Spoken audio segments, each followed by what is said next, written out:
अरविंद आता एक नेटवर्किंग बद्दल चांगला बोलला. आता एक चांगली कॉन्फरन्स झाली होती वर्ल्ड हिंदू इकॉनॉमिक फोरमची. आपल्या वगैरे कोणी तिकडे म्हणजे तिकडे खूप लोक होते, 1000-1500 लोक. त्या ऑडिटोरियम मधले कोणी होतं का तिकडे? तर नेक्स्ट टाइम जी वर्ल्ड हिंदू इकॉनॉमिक फोरमची कॉन्फरन्स असेल तेव्हा आपला तिकडे रिप्रेझेंटेशन असेल असं अरविंद जरा बघितलं तर चांगलं होईल.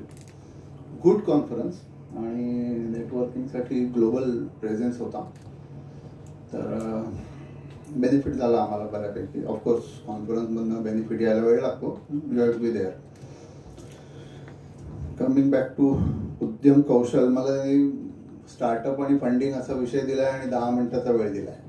सो मला असं वाटतंय की मी काहीतरी पिचिंग सेशनमध्ये उभा आहे. आतापर्यंत मी लोकांना सांगायचो 10 मिनिटात पिच करा. आता मलाच त्यांनी सांगितलं 10 मिनिटात पिच कर, तर मी आय विल ट्राय. सो पहिल्यांदा फंडिंगसाठी मी तर म्हणतो स्टार्टअप तर वेगळा विषय झाला. आपल्यापैकी किती लोक startup as an investment avenue हा जो विषय आहे त्याच्यावरती किती लोकांना माहिती आहे आपल्या या सगळ्या इकडे जे बसले आहेत. तर तो थोडंसं आपल्याकडे तर अवेअरनेस आपण VBNG as a organisation create करायला पाहिजे की स्टार्टअपमध्ये इन्व्हेस्ट करून काय फायदा होतो आणि किती फायदा होऊ शकतो. तर एकच उदाहरण देतो. फ्लिपकार्टमध्ये यांनी 1 लाख रुपये इन्व्हेस्ट केले होते. त्यांना 12-15 वर्षांनी जेव्हा वॉलमार्टनं बायआउट केलं तेव्हा साधारणपणे 20-1 कोटी रुपये मिळाले. आणि ओयोमध्ये ज्यांनी इन्व्हेस्ट केले होते 1 लाख रुपये त्यांनाही असेच काहीतरी 15 ते 16 कोटी रुपये मिळाले 10 वर्षांनी. सो म्हणजे असं नाही की प्रत्येक स्टार्टअप तुम्हाला एवढे पैसे देत जाईल, पण एवढं होऊ शकतं आणि you will never be able to make that kind of money. So एक थोडंसं त्याच्यावरती आपल्याला थोडंसं करायला पाहिजे. दुसरं कारण असं आहे की करंट इन्व्हेस्टमेंट ॲव्हेन्यू जे आहेत आपण बघतो, फिक्स्ड डिपॉझिट्स आहेत, म्युच्युअल फंड आहेत आणि जे काही डेअरिंग लोक असतील ते डायरेक्ट इक्विटीमध्ये कदाचित करत असतील. तर लॉंग टर्म तुम्ही ग्राफ घेतलात, माझा स्वतःचा पोर्टफोलिओ चांगला आहे आणि मी जेव्हा बघतो गेल्या 15 वर्षाचा माझा पोर्टफोलिओ रिटर्न अक्रॉस दिस म्युच्युअल फंड्स, FDs आणि इक्विटी 15-15.5% ॲव्हरेजच्या पुढे गेलेला नाही आहे. In good times 20-22%, in bad times 10-11%, पण ॲव्हरेज 15 वर्षाचा 15%. पण जेव्हा मी गेल्या 5 वर्षाचा रिटर्न बघतो ना मी माझ्या पोर्टफोलिओचा, because I started investing in startups sometime in 2018-19, थोडंसं फ्लेवर घ्यावा म्हणून मित्रांबरोबर. तर सडनली माझा तो ग्राफ वाढला कारण I had some couple of exits. एकामध्ये आम्ही काही इन्व्हेस्ट केले होते, आम्हाला सडनली 7 पट पैसे मिळाले 3 वर्षामध्ये. दुसऱ्या कंपनीमध्ये आम्हाला 4 पट मिळाले 3 वर्षामध्ये. असे जेव्हा आम्हाला पैसे मिळायला लागले तेव्हा थोडंसं आपल्याला वाटतं ना, अरे मस्त आहे, काहीतरी करायला पाहिजे. We started investing more. So आपण पण करायला पाहिजे. आता उद्यम कौशलमध्ये आपण हेच करतो की बेसिकली इन्व्हेस्टर्सना एकत्र आणतो ज्यांना हे असे स्टार्टअप्समध्ये इन्व्हेस्ट करू शकतात. बरं, एंजल इन्व्हेस्टर स्टार्टअपमध्ये कुठे इन्व्हेस्ट करतात आणि कसं इन्व्हेस्ट करतात? तर सिंपल उदाहरण द्यायचं ना तर लॉन्च कॅपिटल म्हणून जो आमचा व्हेंचर कॅपिटल फंड आहे, we have a registered venture capital fund with SEBI. 100-1 कोटीचा फंड आहे. तर आम्ही पहिल्यांदा बघतो ते मॅनेजमेंट टीम आणि आयडिया. आणि आयडिया म्हणजे प्रॉब्लेम. बेसिकली कुठल्या तरी जगामध्ये काहीतरी प्रॉब्लेम आहे, तो प्रॉब्लेम सॉल्व्ह करण्यासाठी आपण पैसे घेतो. सिंपल. तो प्रॉब्लेम किती मोठा आहे? आपण कॅन्सरचं दवाई बनवतोय, औषध बनवतोय की सर्दीचे औषध बनवतोय? बेसिकली हा फरक आहे. कदाचित सर्दीचं औषध तुम्हाला एव्हिल 15 रुपयात मिळून जाते, क्रोसिन पण 15-20 रुपयात मिळून जाते. कॅन्सरचं औषध तुम्हाला डेव्हलप करायला 7-8-10 वर्ष लागतात, पण एक इंजेक्शन 20,000ला विकलं जातं. आणि तो माणूस सारखा तो पेशंट, ते हॉस्पिटल तुमच्याकडे येत राहतात कारण you are the only one who is providing it. So आम्ही जेव्हा इन्व्हेस्ट करतो तेव्हा हा थोडासा फरक बघतो की भले 7 वर्ष लागली तरी चालतील, पण या सायंटिस्टनं ते दवाई डेव्हलप केली तर सडनली ऑल इन आपण म्हणतो ना, ते जेम्स बॉन्डचे पिक्चर वगैरे बघतो ना, ते कुठला तो कॅसिनो रॉयलमध्ये ऑल इन ते करतात ना, सगळे पैसे टाकून देतात समोर. तसे आम्ही ते ऑल इन करून टाकतो. कॅन्सरचा दवा डेव्हलप करतोय ना, चला ऑल इन, सगळे पैसे कॅन्सरच्या समोर. एखादा तुक्का लागला ते लागून जातो, नाही लागले तर पैसे जातात, सिंपल. पण असे विचार करून आपण जेव्हा 25, 30, 50 स्टार्टअप्स मध्ये इन्व्हेस्ट करतो, तेव्हा ते 25 पैकी 5 स्टार्टअप्स तुम्हाला 100 पट पैसे देतात. 15 स्टार्टअप्स मध्ये तुमचे पैसे जातात. म्हणजे त्याच्याकडे आपण पैसे गेले म्हणून लिगल नोटिसेस पण जायच्या नाही, त्याच्या पण मार्गाने जायचं नाही. जस्ट शट ऑफ, आपलं नशीब खोटं होतं म्हणून ते पैसे गेले असं समजून नमस्कार करून बाहेर पडायचं त्या फाउंडर बरोबर. पण बाकीचे 5-6 स्टार्टअप्स तुम्हाला 70-80 पट पैसे देऊन जातात. So your portfolio return will be in the range of 40 to 50%. So दुसरी गोष्ट आम्ही बघतो की रिप्लिकेबल बिझनेस मॉडेल आहे का, की एकच गोष्ट मी करतोय आणि माझी गोष्ट बनवण्यासाठी सारखंच कोणतरी इकडे अजून 10 लोक पण तसेच बनवू शकतात. आणि मला ते बनवायला 3 महिने लागले, साहेबांनी 2 महिन्यात बनवून टाकलं. ते साहेब 1 महिन्यात बनवून टाकतात. माझ्यासारखंच प्रॉडक्ट, माझ्यासारखंच बिझनेस. मग असा बिझनेस मध्ये कदाचित आम्ही इन्व्हेस्ट नाही करणार. कारण एंट्री बॅरियर हा शब्द कदाचित आपल्या लोकांनी ऐकला नसेल, पण तो गुगलमध्ये सर्च करा, व्हॉट इज एंट्री बॅरियर. हा एंट्री बॅरियरच्या बिझनेसमध्ये नेहमी भरपूर पैसे असतात. कारण तुमच्यासारखा बिझनेस करायला लोकांना जर तो बिझनेस करायचा असेल तर वेळ पण भरपूर लागतो आणि पैसे पण खूप लागतात. आता उदाहरण द्यायचं झालं तर आपले देशपांडे साहेबांची रुद्राणी इन्फ्रास्ट्रक्चर 1000 कोटीचा बिझनेस करतात इन्फ्रास्ट्रक्चरचा.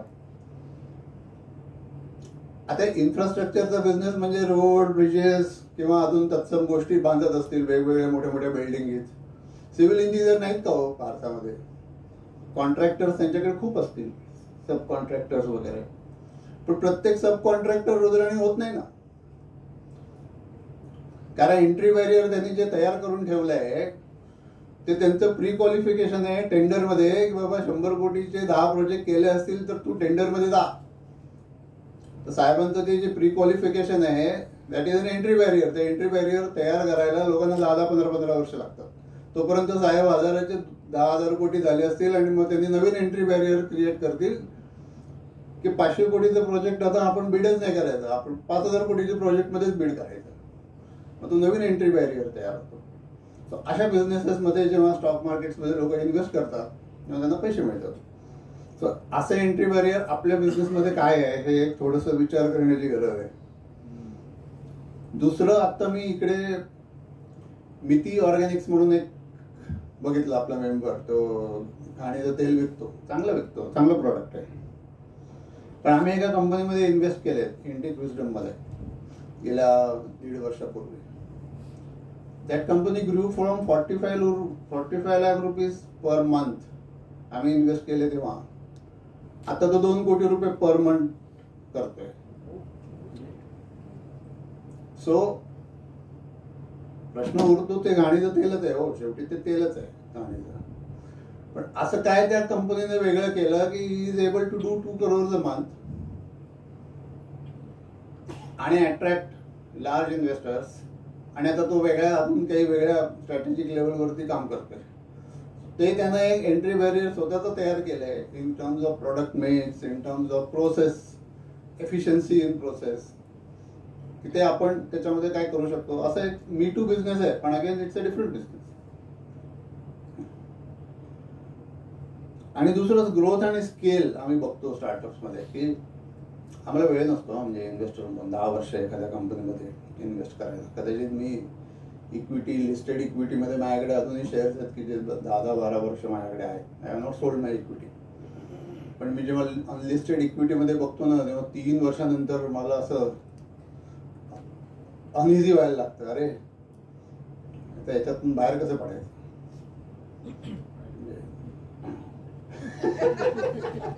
म्हणजे 3 वर्षानंतर विचार करायला लागतो तेव्हा 5व्या वर्षी 6व्या वर्षी एक्झिट मिळते. सो असं येते. म्हणून ग्रोथ आणि scale is a non negotiable, की तुम्हाला ग्रोथ असायलाच पाहिजे. ती ग्रोथ ॲबनॉर्मलच पाहिजे, की तो 40 लाखाचा 2 कोटीचा बिझनेस व्हायलाच पाहिजे 1.5 वर्षामध्ये विथ द ऑल कन्स्ट्रेंट. त्याच्याकडे पण वर्किंग कॅपिटलचे कन्स्ट्रेंट्स आहेत, त्याच्याकडे पण सप्लाय चेनचे प्रॉब्लेम्स आहेत, त्याच्याकडे पण त्या ऑइल सीड्स वेळेवरती येत नाहीत फॅक्टरीमध्ये, त्याच्याकडे पण माणसांचे प्रॉब्लेम्स आहेत, सगळं आहे. But still that fellow is able to grow from 40 lakhs to 2 crores with profit. म्हणजे is not a burning money, की तुम्ही म्हणाल स्टार्टअप आहे, लोकांचे पैसे घेतले, 10 लाख रुपयाचा महिन्याचा बर्न आहे. No, is making money. So profitable growth with scale, and you have to remain profitable at scale. हे दोन्ही गोष्टी असतात. सो असा जर विचार आपल्या बिझनेसमध्ये आपण करायला लागलो ना, तर मग पैसे मिळतात. आणि मग पैसे मिळण्यासाठी तुम्हाला फिरवावं लागतं, लोकांना भेटावं लागतं. म्हणून ते वर्ल्ड हिंदू इकॉनॉमिक फोरम सारखे फोरम्स, गर्जे मराठीचा आता पुण्यामध्ये कॉन्फरन्स आहे जानेवारीमध्ये. आपल्यापैकी कोण जात आहे मला नाही माहिती, पण इट्स अ गुड कॉन्फरन्स. जायला पाहिजे, तिकडे बरेच इन्व्हेस्टर्स येणार आहेत. आणि म्हणजे फील मिळतो आपल्याकडे पैसे आपल्याला पाहिजे तर काय. आम्ही जेव्हा व्हेंचर कॅपिटल फंडसाठी पैसे रेस करतो ना, तेव्हा आम्ही असे देशपांडे साहेबांसारख्या वेल्दी माणसांकडे जातो. मग ते आम्हाला हेच प्रश्न विचारतात, पैसे दिले तर काय होईल, किती कंपन्यांमध्ये इन्व्हेस्ट करणार, कुठे इन्व्हेस्ट करणार, आधीचा एक्सपिरियन्स काय, आता हेच का करतो, अजून का नाही करत दुसरं, असे भयानक प्रश्न येतात आम्हाला. पण आम्ही उत्तर देतो. So we have to invest time and remain काम. शांतपणे त्यांची उत्तरं द्यायची असतात. 2-4 वेळा भेटल्यानंतर पैसे मिळतात, पण we have to remain in touch. आता दुसरा एक कॉन्फरन्स आहे, वर्ल्ड हिंदू इकॉनॉमिक फोरमची कॉन्फरन्स होणार आहे ॲडलेडला. सो आता आम्ही ते लॉन्च कॅपिटलमध्ये डिवाइड करून टाकलं आहे. गेल्या वेळी मी गर्जे मराठीला गेलो होतो US ला. सो मी आता गर्जे मराठी UK ला जाणार आहे परत, because I want to stay in touch with those guys again and again and again. आम्ही US ला एक कंपनी पण सुरू केली आहे त्या लोकांसाठी, की तुम्ही तिकडे पैसे इन्व्हेस्ट करा आणि तिथून आम्ही आमच्या फंडमध्ये घेऊन येऊ. आमचा दुसरा पार्टनर आहे तो आता ॲडलेडला, त्या दिवशी आम्ही बुकिंग करून टाकलं कॉन्फरन्सचं. बिकॉज तुम्ही जर पार्टनर्स असाल तर तुम्ही असे फोरम्स वाटून घ्या, की मी गर्जे मराठीला जाणार आहे, you go to somewhere else. पण मग तुम्ही तिकडे प्रॉपर नेटवर्किंग करा, प्रॉपर मायनिंग करा, चांगले माणसं कोण आहेत ज्याचा आपल्याला फायदा होऊ शकतो अशा लोकांनी तुम्ही नेटवर्क करू शकता. Again you have to invest time, strategic time, countries cost money. So असं सगळं केलं तर पैसे मिळतात आणि सक्सेसफुल पण होता येतं. बाकी काही प्रश्न असतील तर आपण बाहेर नंतर बोलूच. थँक्यू.